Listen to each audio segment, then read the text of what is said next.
Hello, everyone, and welcome to Career Launcher. I hope you are aware that every day at 3 p.m. we come up with the Hindu analysis. The Hindu analysis session will be taken by Govind sir, but on Saturday, I will take the class because Saturday is his off day, and Sunday को जो 3 p.m. पर होगा, because Sunday को we do not have actually editorial, so we discuss some important topic. Like tomorrow, we are going to discuss about collegium system because at 3 p.m. because that is very very important. बहुत बार editorials आते हैं collegium system पर. So Sunday यानी tomorrow 3 p.m. पे we will be having session on that. ठीक है? On collegium. Collegium means the system of appointment of judges we will be discussing in detail. Okay. So am I audible, visible? Everything is fine. Is my voice reaching? एक चीज और बतानी है. One more thing I want to discuss is some people were asking about कि sir, can you please tell me how to make a newspaper or how to read newspaper and all. So there is already one class. ठीक है. आप ये search करना how to read newspaper, career launcher, law entrance, you will get this and you will get a class of Govind sir. तो आप ये जाके देख सकते हो. ठीक है. So if required, when we'll be having some more sessions, but ये फिलहाल के लिए आप देख लेना. So let us begin with the first page. So on the first page, there was an article about Donald Trump's sentence. So he has been found guilty in a hush money case, but has not been punished by the court. And this is like people were thinking of it, what exactly it is. So we will discuss it about this because this is very, very important. And Donald Trump is going to be the president of USA very soon. And then here is an article about the Supreme Court says maintain status quo on well near Sambhal Mosque, direct Supreme Court. So we will discuss that as well. So first of all, let's discuss this. So, okay, can anyone tell me in the comments that Donald Trump belongs to which political party? ये political party का नाम क्या है? कोई बता सकता है? I'm just asking. So basically, yes, Republican Party. Yes, Agastya Iyer, you're right. So he belongs to Republican Party. Yes, Amika, you are also right. Very good. So basically what happened was Donald Trump sentenced in hush money case, not punished. ठीक है. तो इसमें है क्या कि a judge sentenced Donald Trump to an unconditional discharge. तो एक की वर्ड है ना कि उनको पनिशमेंट हुआ बट बिकॉज अनकंडीशनल डिस्चार्ज की वजह से unconditional discharge. So this is a word which was coming everywhere. So we will understand this. ठीक है. फॉर एक covering up hush money payments to Stormy Daniels and all. So this is a very famous case. Just आप search करना Wikipedia पे Stormy Daniels Donald Trump scandal. So what happened was Donald Trump was actually in extramarital affairs. And when he was in past in 2006, these are the allegations against him. So when he was fighting in 2016 elections, he paid this much amount of money. So in $1.3 lakh to the lady with which he was having an extramarital affair to hush money. Hush money मतलब तो silent, चुप रहने के लिए कि हम पैसा दे रहे हैं कि आप हल्ला मत कीजिएगा or something like that. To buy her silence means that she is not supposed to reveal it to the public. But what is the problem? The issue was actually, the allegation was this. Okay, the allegation was that you falsified the business record. So like Donald Trump is also having a lot of businesses. So he is supposed to file a lot of accounting details and returns and all. So this amount of money, he actually, when he was writing all the auditing, he was doing auditing of the expenditure. He actually showed that this amount is not, he actually showed it to something else कि मैंने ये पैसा किसी और चीज के लिए दिया, to hide the truth. So for this, for falsifying the business account record with the help of his lawyer, I mean he was actually found guilty. Okay, is it clear? So इनके attorney मतलब वही lawyer जो है, so इनके lawyer थे Michael Cohen, उनके जरिए इतना amount पे करवाया था. With the help of that, he got the lady paid this much amount of money so that she should not reveal it in the public. And this money, when Donald Trump was recording in his business transaction, he recorded something else. मतलब कुछ और नाम से दे दिया कि मैंने कहीं और खर्च किया ये पैसा or something like that. So for that he was actually found guilty. तो देखोगे द जज spared mister Trump prison for और even a fine even though 34 counts of falsifying business records. 34 जगह पर प्रूफ हो गया कि उन्होंने बिजनेस रिकॉर्ड्स को गलत किया। Okay, that is what you should be knowing, मतलब गलत तरीके से रिप्रेजेंट किया और So instead, New York Judge John Merchan handed down the mildest criminal punishment, mildest criminal sanction available, and unconditional discharge, relatively uncommon measure. मतलब सजा ही नहीं दिया, मतलब ये बात सही है कि proven guilty है, ठीक है। So he was found guilty, Donald Trump, but he was not punished. वो थोड़ा सा यूनिक सी चीज है, ठीक है। सो यही है, this is actually the allegation, and the allegation main is that he falsely recorded them as legal expense. तो ये जो पेमेंट किया था to the lady for remaining silent, that was in business transaction, he recorded it as legal expenses. तो मतलब जो हिसाब होता है उसमें गड़बड़ी करना, ये एलिगेशन था। And he was found guilty, जैसा कि आप देख रहोगे, है ना।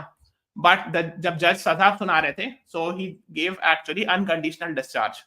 So I tried to find out the meaning of unconditional discharge. So at different articles, different websites हमको मिला, तो जैसे इसमें है कि it does not negate the conviction, यानी you are proven guilty, you have been found guilty, but you will not be punished, ठीक है। So सजा नहीं दी जाएगी। And Merchant जो जज, उन्होंने क्या stress that it was due to legal protection of the office of president but not to the individual and all, ठीक है। तो लेकिन सजा नहीं हुआ, most likely because like he is going to be the president very soon and all. Okay, so let us see what will happen. और उनको अब रोक नहीं सकता, मतलब no one is he will not be stopped from becoming the president and all. तो ये थोड़ा सा यूनिक था, like कि why this happened, that even he was found guilty, still he was not punished and all. और जो कि अभी मैं बिगिनिंग में पूछ रहा था कि which party he belongs to and all, तो मैंने एक पूरा इलेक्शन पर, यूएस प्रेसिडेंशियल इलेक्शन पर, आप यूट्यूब पे सर्च करना all about US presidential election career launcher law entrance, you will get this video, watch it. इसमें मैंने पूरा डिस्कस किया है कि the two prominent parties, and they belong, the presidential candidate, vice presidential candidate, who is the vice president. अच्छा, who is going to be the vice president of USA? Can you please tell me the name? 30 जनवरी को। Isn't it discrimination for those who commit the same thing? Yes, Anusha Kansal, that is what the question is, if he's been found guilty. बहुत सारे लोगों ने ये question किया था कि why he was spared and all, ठीक है। तो मतलब इक्वालिटी के अगेंस्ट है, that is what you are saying, right? हाँ, Augusta, you're saying JD Vance. Yes, very good. So the vice president is JD Vance and he will take the charge very soon. Okay, है ना। तो अच्छा, एक दो चीज और है, तो आप ये देख रहे हो, ये दो सिंबल है, ठीक है। तो जो लेफ्ट वाला सिंबल है, this is symbol of elephant, and ये जो है राइट वाला जो डंकी है। So donkey is a symbol of which party and elephant is a symbol of which party in USA? कोई बता सकता है? Anyone? These two are the prominent political party of USA.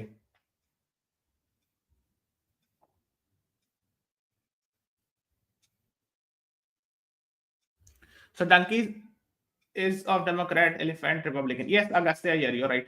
Yes, Anusha Kansal. Right. So donkey जो है वो Democrat party का है. Democrat party means like currently Joe Biden is from Democrat party. And elephant जो है वो Donald Trump का की पार्टी का है, मतलब Republican का है, ठीक है। Yes, Anusha and Agastya, you both are right. Great. ठीक है, तो इसको आप चाहिए देख लीजिएगा, because these are the things you should be knowing.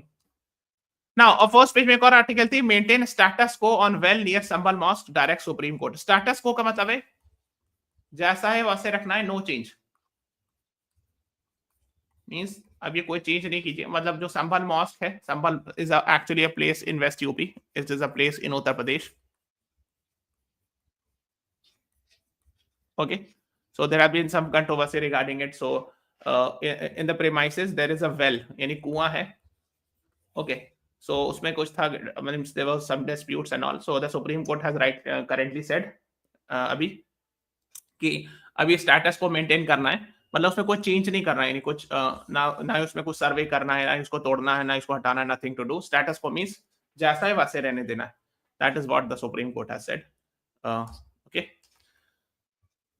Shahi Imam Masjid at Sambhal in Uttar Pradesh, bench headed by justice Sanjiv Khanna and Justice Sanjay Kumar issued the directions and all. Okay, let's move on to editorial. तो अब हम लोग editorials पर चलते हैं, and ये 4 editorial, 1 2 3 4 आपको पता होगा. So the top 2 are actually written by authors, so it represents the opinion of author. और ये दोनों जो है वो ऑथरलेस है, तो ऑथर का नेम नहीं मेंशन होता है. So basically it is actually represents the opinion of the Hindu editors. ठीक है, ओके. और नीचे जो होता है लेटर्स टू एडिटर होता है, ये नहीं पढ़ना, छोड़ देना, इसको मत पढ़ना. ठीक है. So let us start with this one, forging leadership with India's youth power. ठीक है. तो एक्चुअली क्या, before discussing it, I'll discuss who is the author. So actually author is the Minister of State for Youth Affairs. देखो actually क्या है, union ministry में 2-3 rank होता है. एक रैंक होता है कैबिनेट मिनिस्टर, है ना, और उसके नीचे का रैंक होता है, उसको कहते हैं MOS, minister of state. I am sure you must have heard this term. तो मिनिस्टर ऑफ स्टेट स्टेट के मिनिस्टर नहीं होते हैं, वो यूनियन ही मिनिस्टर होते हैं. दोनों यूनियन लेवल के मिनिस्टर्स होते हैं. ठीक है, ठीक है, ओके. तो जो स्पोर्ट्स मिनिस्ट्री है, जिनको कहते हैं ministry of youth and sport affairs, तो उनके जो कैबिनेट मिनिस्टर है उनका नाम है doctor Mansukh Mandaviya, the cabinet minister. ठीक है. और उनके नीचे जो MOS होते हैं, minister of state, her name is Shrimati Raksha Nikhil Khadse. And this lady has actually written the article. उन्होंने ही लिखा ये आर्टिकल. ठीक है. सो श्रीमती रक्षा निखिल खादसे. ओके. और जो सेक्रेटरी होते हैं ये ब्यूरोक्रेट्स होते हैं, officer, senior most officer in that ministry. Okay. Her name is miss Sujata Chaturvedi. ठीक है. तो अभी जो आर्टिकल लिखा है आज, वो इन्होंने लिखा है, जो दिस वन है ना, she has written the article today, and she is a minister of state in Ministry of Youth Affairs and Sports. So she is of course talking about youth day, youth affairs and a sports ministry and all. So इसी से related उन्होंने इस article में बात किया है. So now the question is, when do we celebrate National Youth Day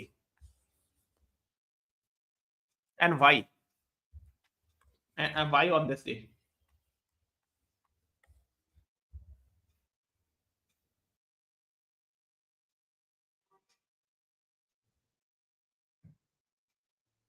Yes, Tenme Mishra and Agastya Iyer, you both are right.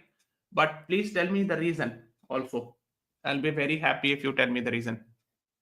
Amika Rustagi, you are also right. Yes, Agastya, to commemorate birthday of Swami Vivekananda ji. Ji, correct. Haan. So 12th January, because this is the birthday of Swami Vivekananda ji. Swami Vivekananda. ठीक है.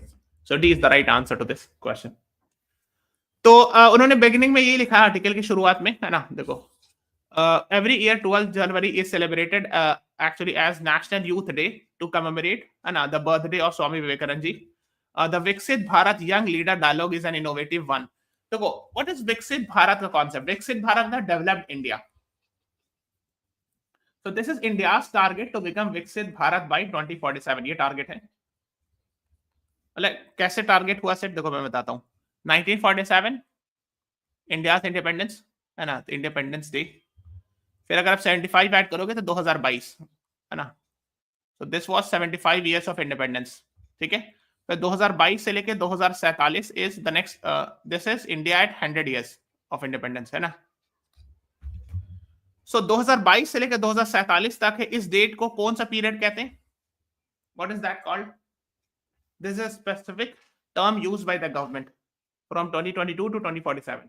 What is that term? उस term को क्या कहते हैं?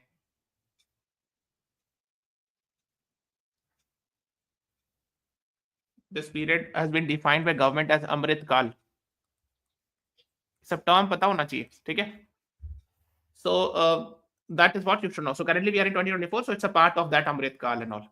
तो उसमें बताना यह है कि 2047 को इंडिया का गोल है दैट वी विल बिकम विकसित भारत और developed India. So this is the target. तो जहां जहां पे लिखा हुआ है ना विकसित भारत, आप उस कॉन्टेक्स्ट में पढ़िएगा ना. ठीक है. सो विकसित भारत यंग लीडर्स डायलॉग है एक, उसके बारे में she is actually talking about, है ना, in line with prime minister Modi's believe that youth of the country are central India's growth and all. ठीक है.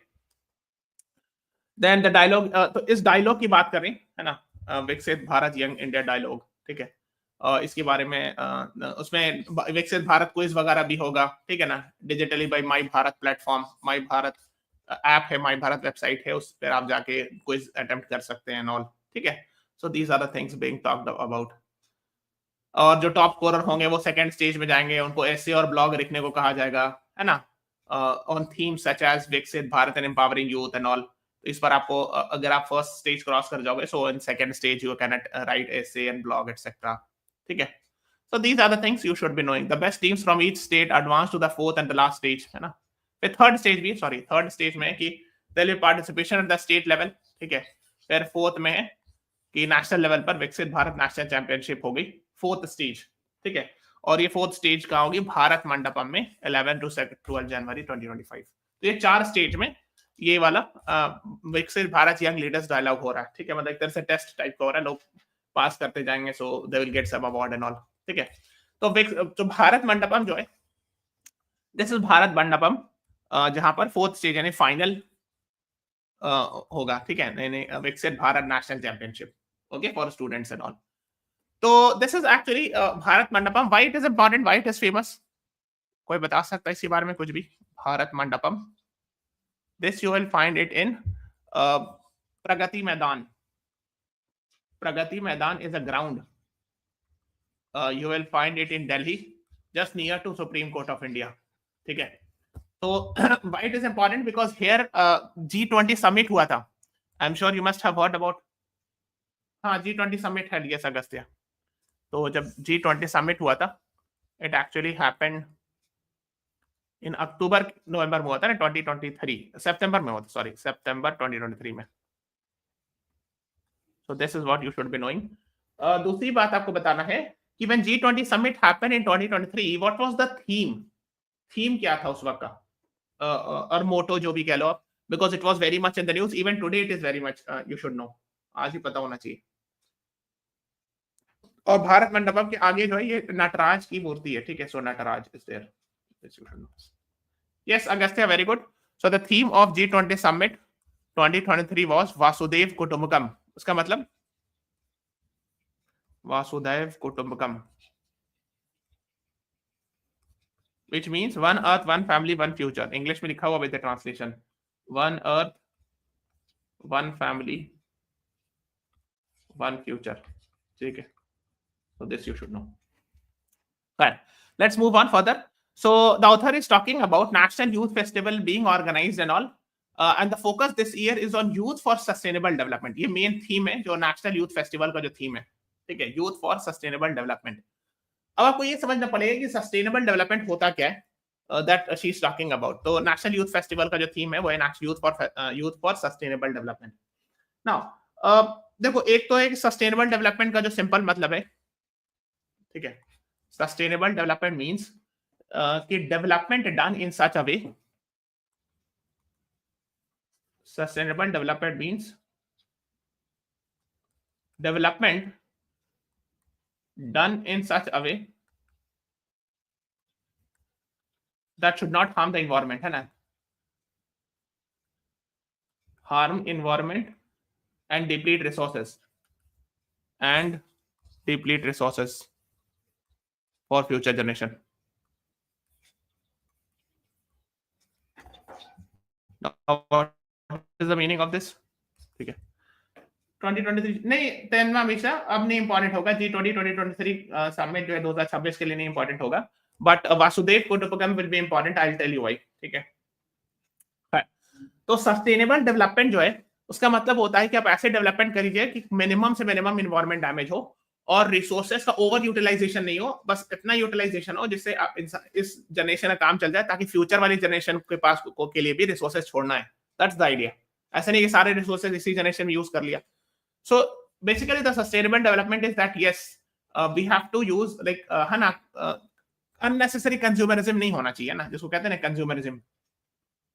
This is actually against the idea of sustainable development, है ना।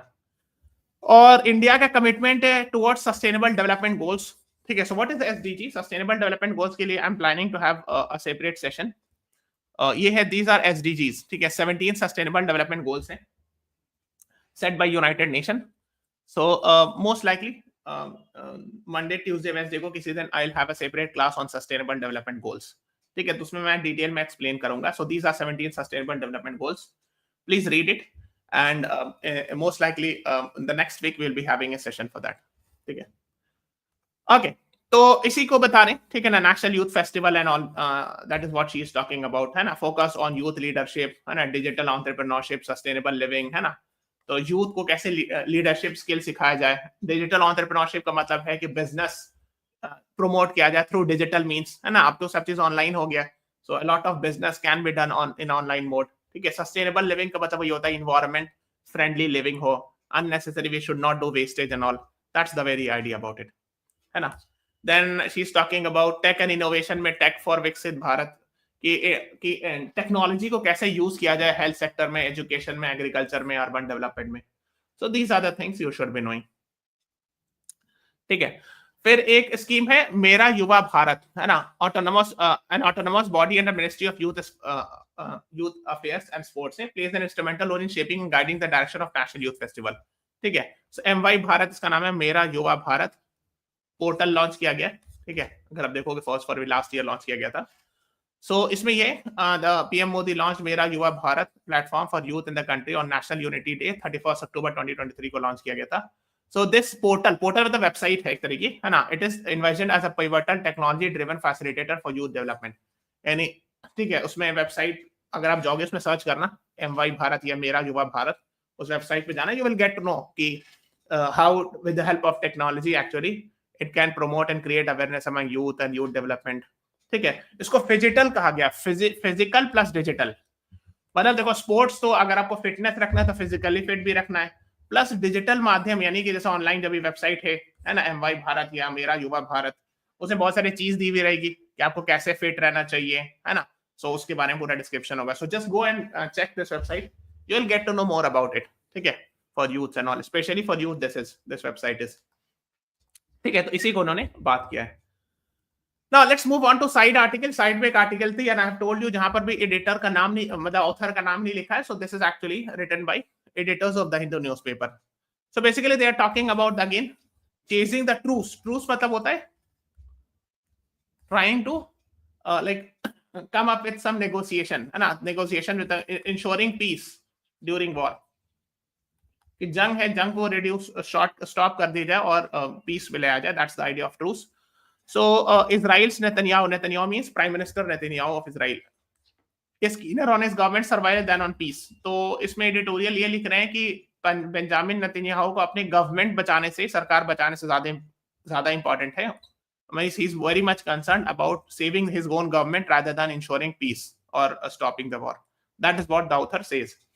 So President Joe Biden's remark and all, ये सब लिखा है कि that there is real progress in talks between Israel and Hamas. तो आपको पता होगा. So here is India, this is Israel. तो ये वाला गाजा है, this one is Gaza, we have discussed so many times. This is West Bank, and these two together comprises of Palestine. Okay, तो इसमें पीस की बात हो रही because here Gaza based organization Hamas is in conflict with the Israel and all. So that is what is being talked about. मैंने इसको detail में यहाँ बताया भी. So if you are interested, you can watch it. Just search this, you will get this video.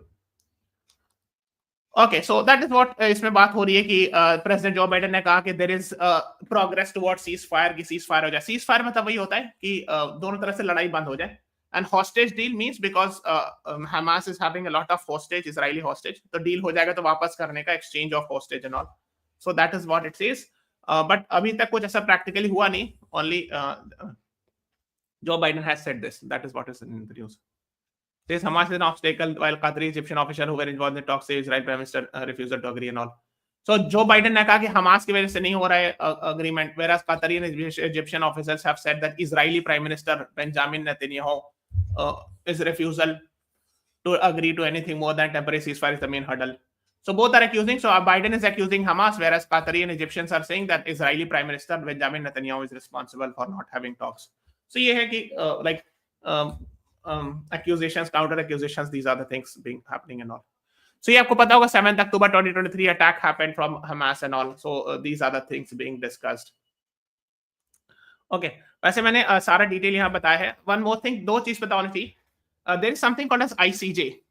तो International Court of Justice में South Africa and different countries have gone. So this is world court and it is one of the principal organ of UN. ठीक है. तो अब पहले एक काम कीजिए, ये वाली वीडियो अगर आपने नहीं देखा है तो प्लीज जाके देखिएगा. इसमें आई विल सजेस्ट कि go watch the video and make notes. United Nations career launcher law inter search कीजिएगा, आपको ये वीडियो मिल जाएगा. I have discuss 6 principal organ. One of them is ICJ, world court, International Court of Justice. ठीक है. So world court जो है ये आईसीजे है, इसमें केस चल रहा है इंटरनेशनल कोर्ट ऑफ जस्टिस में अगेंस्ट नेतन्याहू. सिमिलरली एक और कोर्ट है आईसीसी, इंटरनेशनल क्रिमिनल कोर्ट. इसने तो अरेस्ट वारंट तक जारी किया है.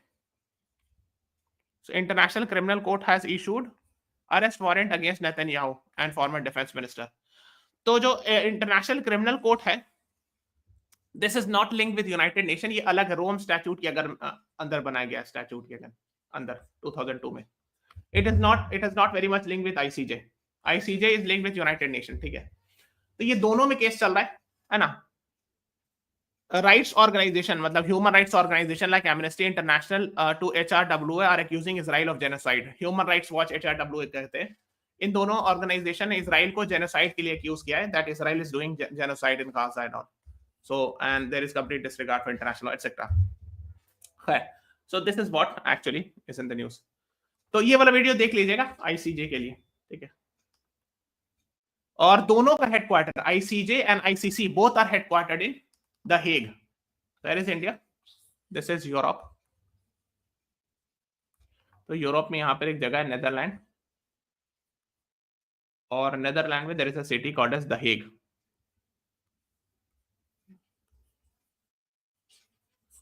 Okay, so this you should be knowing.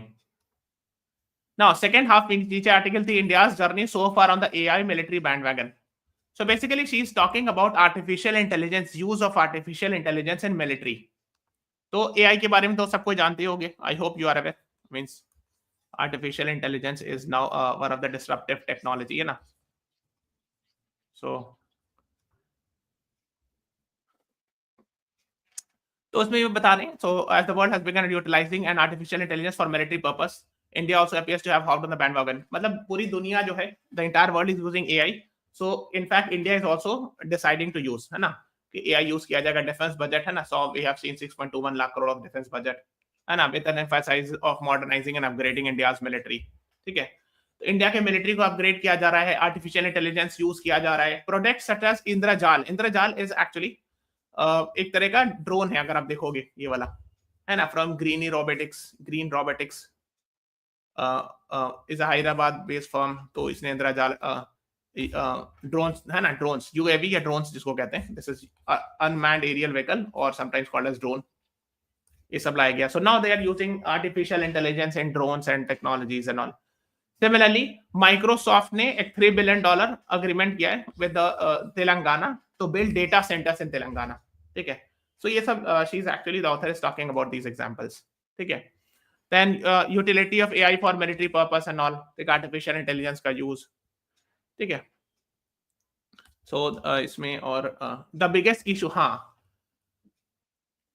तो कुछ इसमें इश्यूज है. जैसे एक जो डेटा सेंटर्स है जिसमें सारे डेटा स्टोर होते हैं, जो अगर इंडिया में अगर बनाया जाएगा तो उसके एक जो मतलब डिसएडवांटेज है उसमें ये है कि एक्सपेंसिव है, कॉस्टली है. ठीक है. India's military already has to focus on replacing legacy such as older aircraft with newer models. तो ऑलरेडी AI में भी अच्छा खासा खर्चा करना पड़ेगा. एट द सेम टाइम हम लोग को बहुत सारे ओल्ड मशीनरी को चेंज करना है, जैसे पुरानी एयरक्राफ्ट को चेंज करके नया लाना है. So that is what she is talking about, that on one side we are supposed to spend heavily on AI, and on the other side there are a lot of aircrafts that needs to be changed. We have to bring new models of aircraft. We have to change a lot of guns and all etc. ठीक है. So इसलिए खर्चा expenditure का एक issue है ना. So these are the things being talked about.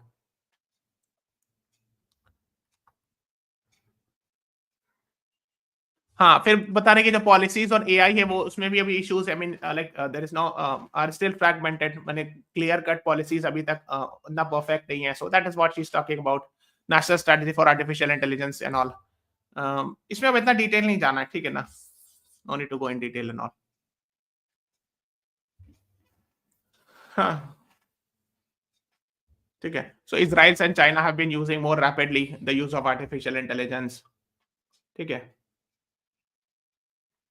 हाँ, फिर आजकल जो ये भी हो रहा है कि AI is not being compared with nuclear weapons, है ना, and it is said, many people have said this, that AI is now more dangerous than nuclear bombs and all. उसके नेगेटिव एस्पेक्ट्स भी है, it can be misused by any country etcetera, और ये सब चीज बात हो रही है। देन एक अलायंस अग्रीमेंट, ग्लोबल पार्टनरशिप और आर्टिफिशियल इंटेलिजेंस समिट हुआ था 2023 में। This was proposed by Canada and France 2018 में, है ना। उसके बाद 2023 में इसकी एक समिट हुई थी, ठीक है। So that is what is being talked about, and global partnership on artificial intelligence, है ना। इसमें जस्टिन ट्रूडो जो कनाडा के प्राइम मिनिस्टर थे, then French president and other people were all there. तो 2020 में अनाउंस किया गया, तो उसमें Australia, Canada, France, Germany, India भी है, ठीक है। सो 2023 में, in 2023 we had seen actually a summit of global partnership on artificial intelligence, where Prime Minister Modi also remarked that there must be a focus proceeding with extreme caution, warned of darker sides of AI। मतलब वही बताया जा रहा है कि there are negative aspects of AI also, that if it is not used carefully, then of course it can be like it can backfire also and all। So these are the things being talked about। हाँ, फिर एक और challenges में बताया जा रहा है कि historically siloed nature of arm forces. Siloed मतलब इंडिविजुअली काम करना चाहिए। Air force, navy and army have separate doctrine, systems and communication practice. मतलब ये बता रहे हैं जैसे ये आर्मी है, नेवी है और एयरफोर्स है, से तीनों बहुत ज्यादा इंटीग्रेट, मतलब we need to integrate more these three forces. मतलब तीनों, सीलो मतलब होता अलग अलग, इंडिविजुअली काम करती है। So that is what the author is saying, that ये भी एक चैलेंज है, because when we use AI, then of course all the three forces should unite more और should work together and all, that's the idea, ठीक है। तो यही सब ऑथर बता रहे हैं, ठीक है। Then author is talking about doing PPP project. PPP मतलब समझते हो ना, public private partnership, means it should be the government and the private sector both should be working together and all, that's the idea। फिर एक नीचे में article थी local self government पर। So I am asking one question, ठीक है, उसमें उतना जाना नहीं है, because we are talking, this is a state specific, it is talking about the Tamil Nadu elections, but you should know two few things. One, पहले ये बताओ, father of local self government in India किसको कहते हैं, and in which year, which amendment of the constitution made local self government means constitutionalise LSG.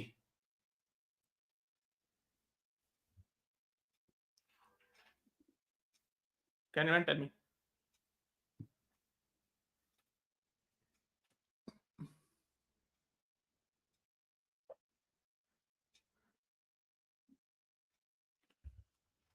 देखो, so seven, आपने सुना होगा 73rd अमेंडमेंट में रूरल एरियाज में, and 74th amendment and urban areas brought the concept of, है ना। 73rd में पंचायती राज institution, 74th वाला जो है अर्बन एरियाज के लिए, नगर पालिकाज एंड ऑल, ठीक है।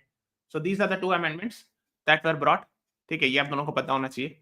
And this to meet like constitutional articles, like it inserted a lot of articles in the constitution which gave which talked about panchayats and municipalities and all।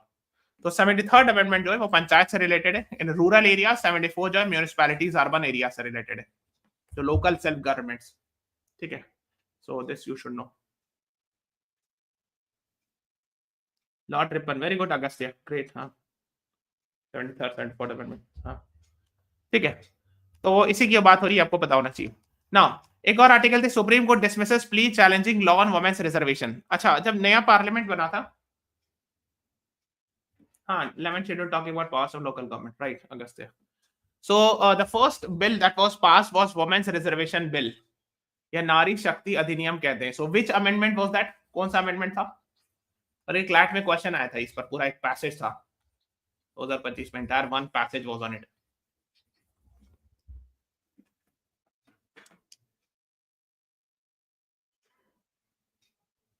What is the right answer?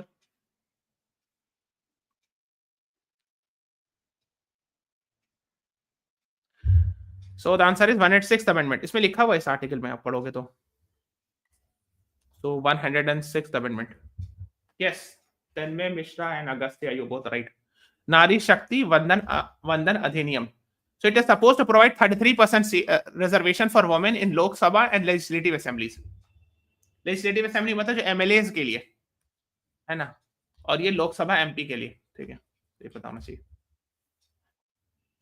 Okay.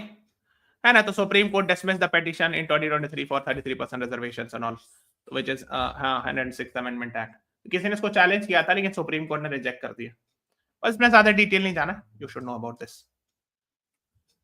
हाँ, Indian diasporas bond with homeland is eternal says Droupadi Murmu. देखो एक article थी, एक चीज आपको पता होना चाहिए, प्रवासी भारतीय दिवस कब सेलिब्रेट किया जाता है? Can anyone tell me? दिवस, when do we celebrate प्रवासी भारतीय दिवस? और in English we call it as non-resident Indian day. And why? 9th January. Very good, Agastya. Reason बता सकते हैं आप? Yes, Tanmay Mishra, Ari, Vidushi, you all are right. Why do we celebrate 9th January? Amika, you all are right. But why 9th January? क्या खास हुआ था उस दिन? Return of Gandhi ji, right? Vidushi. Yes, Agastya, very good. So आपको पता होगा Gandhi ji was born in the state of Gujarat. At a very young age, he had gone to South Africa. So when he came back, actually, that day is 9th January 1915. Bag and baggage से मतलब fully आ गए थे. So yes, so that is why 9th January celebrated as non-resident Indian day और हाँ प्रवासी भारतीय दिवस. Yes, for almost 25 to 22 years. Yes, sorry, right, हाँ. ठीक है, तो इसीलिए हर साल 9 जनवरी को प्रवासी भारतीय दिवस मनाया जाता है. So Draupadi Murmu was actually in Odisha and he is the chief minister of Odisha, mister MC Manjhi. Okay, तो यहाँ गए थे, ठीक है ना. सो इसमें प्रवासी भारतीय दिवस पर उन्होंने बोला, ठीक है, प्रवासी भारतीय सम्मान awards was given by president of India. तो उसी में उन्होंने कहा एंड ऑल, ठीक है. तो these are the things you should know, है ना. It is guided with the philosophy of Vasudhaiva Kutumbakam. ठीक है, फिर उन्होंने यहाँ पे कहा वही जो G20 समिट का थीम था, इसीलिए मैंने कहा कि वासुदेव कुटुंबकम आपको पता होना चाहिए. अच्छा, एक होमवर्क है, after the class is over please find out in which book, in which religious book Vasudhaiva Kutumbakam is mentioned. कहां से लिया गया और taken from which religious book. So after the class is over you will be provided recorded video, उसके नीचे comment में लिख देना, ठीक है. So I am expecting everyone to find.